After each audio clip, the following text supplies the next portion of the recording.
ሰላም ባንዲራውን አንሳው የሚለውን የቴዲ አፍሮ ሙዚቃ በእኔ አረዳድ በዚህ መሰረት አቀርበዋለሁ። ሪሶርስና የኢኮኖሚ ስትራቴጂዎችን እንዳነበበ አንድ ኢትዮጵያዊ እነዚህ ጉዳዮች ለሀገር እድገት ወሳኝ ይመስሉ ነበር። The Power of Your Subconscious Mind የሚለውን መጽሐፍ የጻፈው ዶክተር ጆሴፍ መርፊ ግን ቀዳሚው የህዝብ ንቃተ ህሊና ደረጃ ነው ይለናል። ዶክተሩ ቃል በቃል እንዲህ ይላል።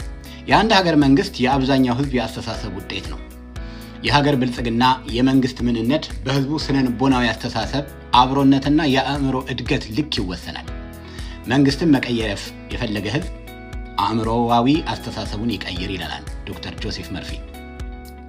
የአብዛኛውን ህዝብ የስነልቦና ጥላቻና መገፋፋት የደረሰበትን ሎው ኮንሽስነስ ማይንድ ሴት ስናየው የቴዲ ባንዲራውን አንሳው ቅኝት ኢትዮጵያዊ አንድነትን አንሳው በሌላ አነጋገር ወደ ሃይ ኮንሽስነስ ማይንድ ሴት እደጉ እያለ መሆኑ ይገባል።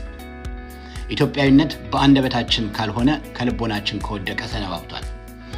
እኛ ኢትዮጵያዊ በአደባባይ ተዘቅዝቆ ሲሰቀል ዞረን የጨፈርን፣ የሰው ልጅ ስጋ በእሳት ሲለበለብ በጭሱ መዓዛ ጥላቻን ያወራረድን፣ በቁጥር ትንሽ ናቸው ቢጠፉም ቀሪዎቻችን ሰላም እናገኛለን ብለን በወገን ላይ ረሃብ የፈረድን፣ ጊዜው የኛ ነው ከመሬታችን ይውጡልን ብለን ያልተወለደን ጽንስ ቀደን ያወጣን፣ የወገናችንን እጅ ግንድ አስደግፈን ስንቆርጥ ለዓለም ያሳየን፣ በሞቅታ ወጣትን ለጦርነት የማገድን፣ ከስካር በረድ ስንል የገደልነውን ረስተን ቤተ መንግስት ገብተን ፍቅር የተጫወትን ክፎች፣ በነጭ ሀገር በምቾት ሶፋ ላይ ቁጭ ብለን በበራችን እንግዳ ሰው ሲያልፍ ለህይወታችን በመሳታት 911 የምንደውል ምስኪኑ የአዲስ አበባ ወጣት ግን አትወጣም ወይ ብለን ለነፃነት አትታገልም ወይ ብለን ለሞት ያቀበልን ደካሞች።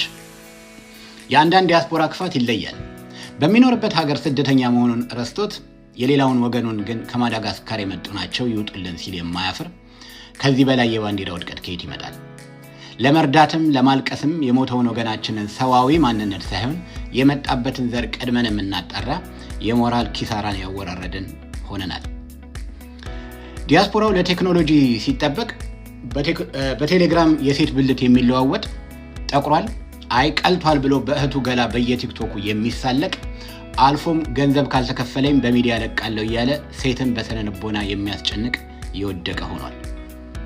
ይህ የባንዲራ ውድቀት የማንነት ኪሳራ ካልሆነ ምን ሊባል ይችላል?